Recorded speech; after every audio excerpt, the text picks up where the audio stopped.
Minute खत्म हो गए। खत्म हो गए झगड़ा कैसा करे वाला अब वो होकर लगे आपस में ज्यादा पी ले वाला बिना बना हो जाए। हो गया गला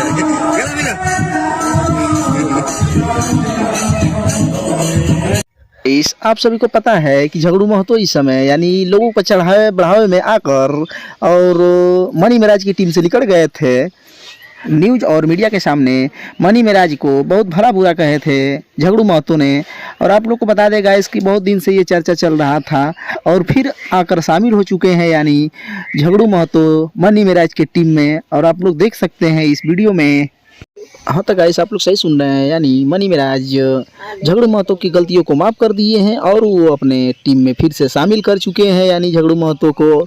और दिखाते हैं आपको वीडियो में, देखिए कैसे बोल रहे हैं।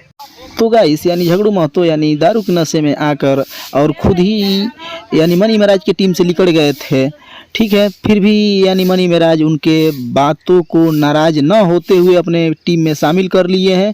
और वहाँ के लोग बहुत बता रहे हैं कि यानी झगड़ू महतो यानी अपने ही लिकड़े थे, कोई लिकाड़ा नहीं था अपने टीम से।